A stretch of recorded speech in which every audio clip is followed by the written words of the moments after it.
Olá pessoal, amigos e seguidores do canal. Hoje nós vamos atender um pedido, cumprir uma obrigação praticamente, que é narrar uma obra, um conto pequeno, mas representativo do famoso Lord Dunsany. Aqui até quero fazer uma observação, eu sempre chamei ele de Dunsany, até que na narrativa da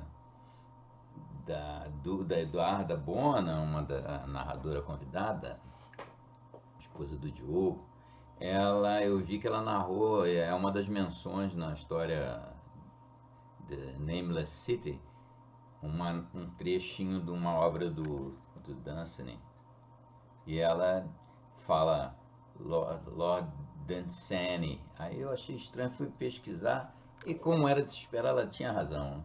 O certo é Dunsany mesmo.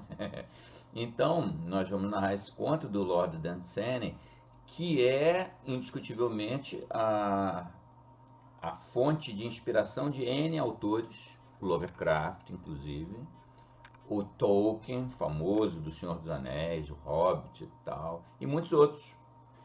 Ele é o 18º barão de Dunsany, uma família de nobres muito antiga, anglo-irlandesa, e tem uma vida muito interessante, né? Talvez até a apresentação venha a ser maior do que o próprio conto, né? Mas então, como ele é claramente a inspiração, ele é a base do Dreamlands do Lovecraft, né?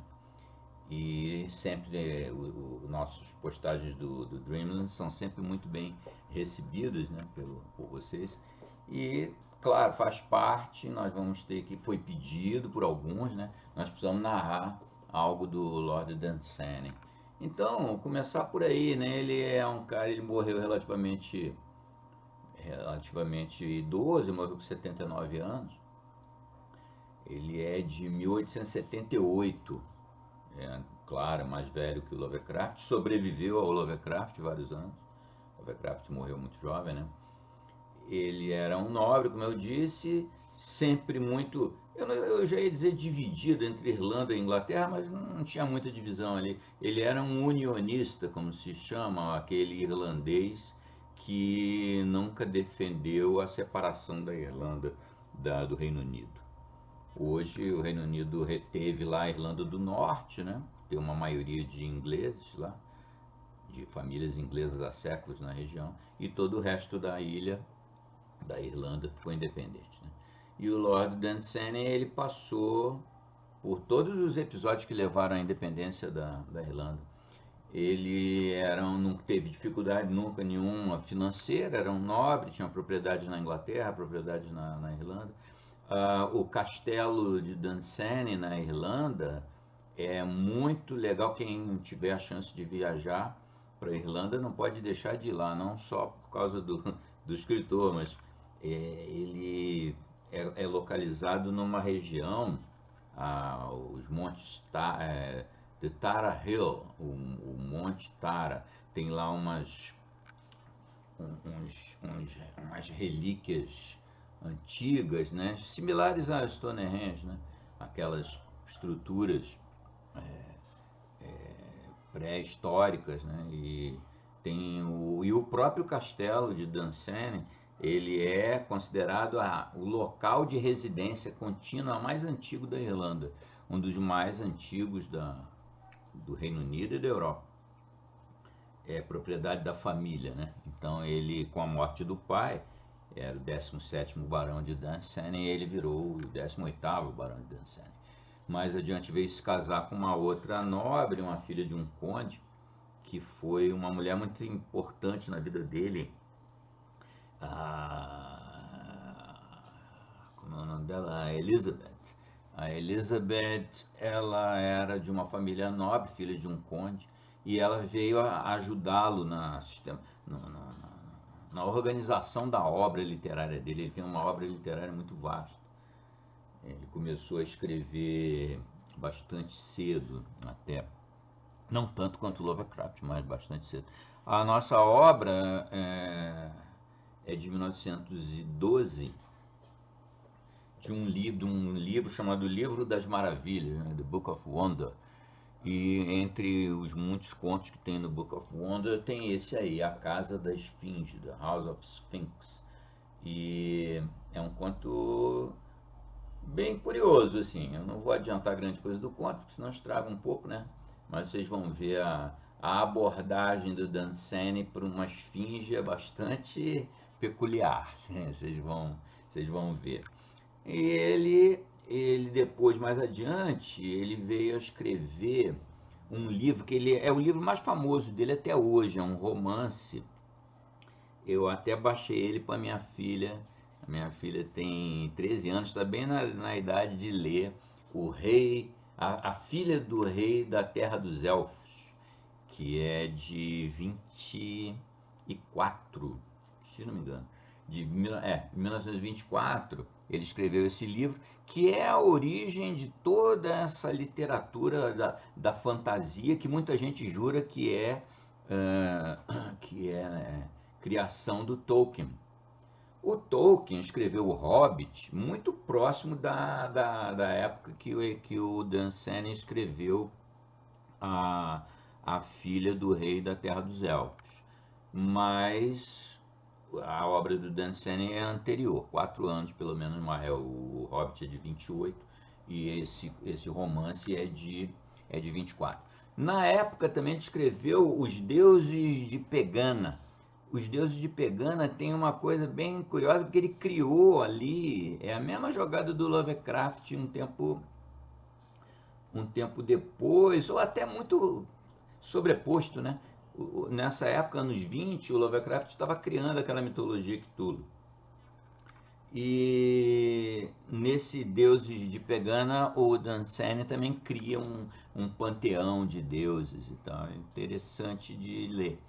Não cabe aqui, né? São romances, né? Mas nós vamos representar o cara através do conto A Casa das Esfinge. Então ele começou a escrever isso e foi ficando muito famoso justamente nessa época, na década de 10, né? Aí ele pegou a Primeira Guerra Mundial. Na Primeira Guerra Mundial,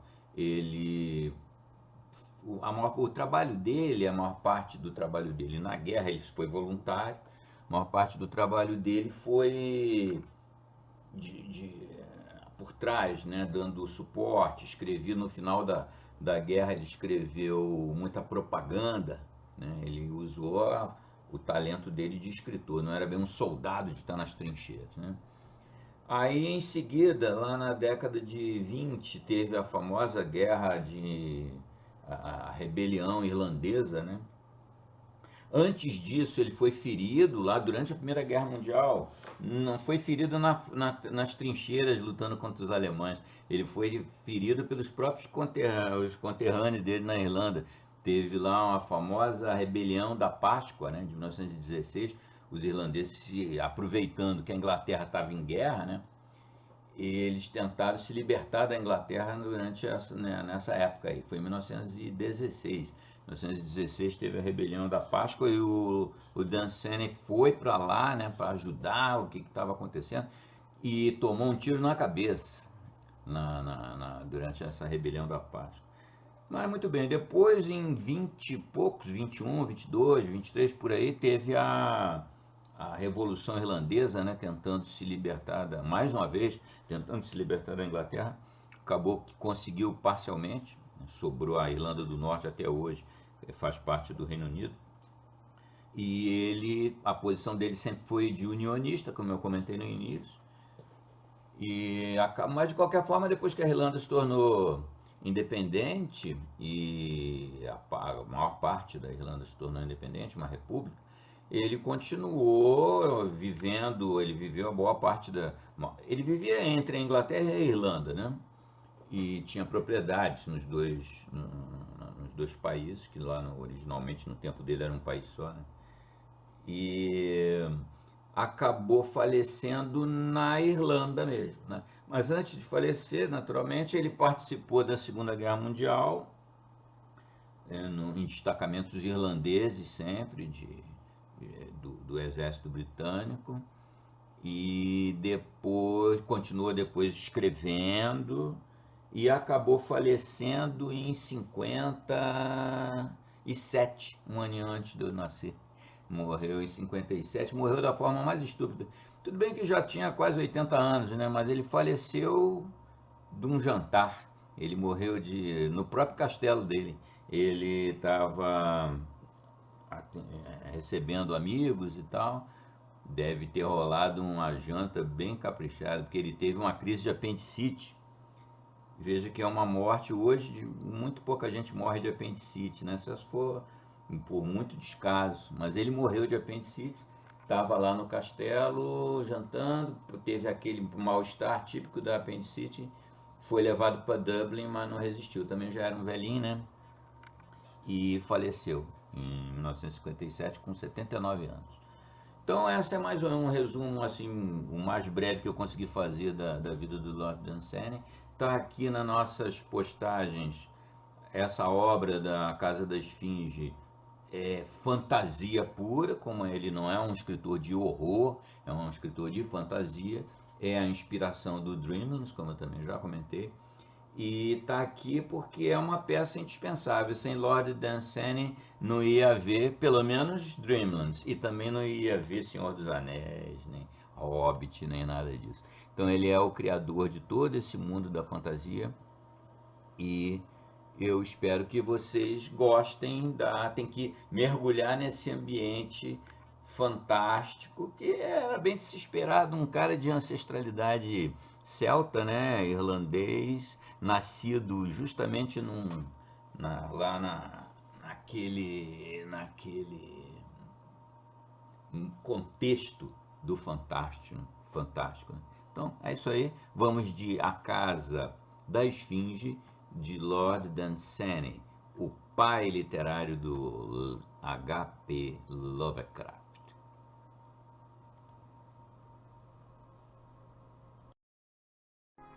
A Casa da Esfinge, de Lord Dunsany. Conto extraído da antologia Contos Maravilhosos, publicado originalmente em 1912. Prefácio do livro. Venham comigo, senhoras e senhores, que de alguma forma estejam cansados de Londres. Venham comigo, e aqueles que estão cansados do mundo que conhecemos, pois novos mundos temos aqui. A Casa da Esfinge. Já era noite quando cheguei à Casa da Esfinge. Fui recebida efusivamente, e eu, apesar do ocorrido, estava feliz por ter onde me abrigar daquela floresta gourenta. Percebi de imediato que havia ocorrido algo, embora um manto fizesse tudo o que pudesse para ocultá-lo. A mera inquietação das boas-vindas fez com que eu suspeitasse do manto. A esfinge estava taciturna e silenciosa. Eu não havia vindo para inquirir sobre os segredos da eternidade, nem para investigar a vida particular da esfinge, de maneira que eu tinha pouco a dizer e poucas perguntas a fazer. Porém, ela permanecia taciturna e indiferente. Era óbvio que suspeitava que eu estivesse em busca dos segredos de um dos seus deuses, ou que eu estava sendo atrevidamente intrometido acerca de sua relação com o tempo, ou então talvez estivesse sombriamente absorta em pensar sobre o ocorrido. Logo vi que havia outro a ser recebido além de mim. Percebi pelo modo apressado com que olhavam da porta para o ocorrido e novamente para a porta. E estava claro que a recepção seria uma porta trancada. Mas que trancas e que porta! Ferrugem, podridão e fungos estavam ali há muito tempo, e não era mais uma barreira que pudesse manter afastado sequer um lobo determinado. E parecia que o temiam, era algo pior do que um lobo. Pouco depois descobri, pelo que diziam, que era uma coisa imperiosa e horrenda que estava à procura da esfinge, e que algo que ocorrera tornara certa a sua chegada. Parecia que tinham esbofeteado a esfinge para tirá-la de sua apatia, para que pudesse orar para um de seus deuses, a quem dera a luz na morada do tempo. Mas seu silêncio taciturno era invencível, e sua apatia oriental desde que acontecera o ocorrido. E, quando perceberam que não podiam fazê-la orar, não havia nada que pudessem fazer além de dar um pouco de atenção inútil à tranca enferrujada da porta, olhar para o ocorrido e se indagar, e até mesmo fingir esperança e dizer que o ocorrido poderia, afinal, não trazer da floresta que ninguém nomeava aquela coisa destinada. Pode-se dizer que escolhi uma casa repulsiva, mas não se eu tiver descrito a floresta de onde vim, e eu precisava de qualquer lugar onde pudesse descansar a mente para não pensar nela. Muito me indaguei acerca do que viria da floresta, por causa do ocorrido. E por ter visto aquela floresta, como você, caro leitor, não viu, eu tinha a vantagem de saber que podia vir qualquer coisa. Era inútil perguntar à esfinge. Ela raramente revela algo, tal como seu amante, o tempo. Os deuses se parecem com ela. E enquanto ela estivesse com essa indisposição, a recusa era certa. Comecei então a azeitar calmamente a tranca da porta. E, tão logo viram esse simples ato, ganhei-lhes a confiança. Não que meu trabalho tivesse alguma serventia. Ele deveria ter sido feito há muito tempo. Mas eles viram que meu interesse no momento recaíra sobre aquilo que consideravam vital. Juntaram-se então à minha volta.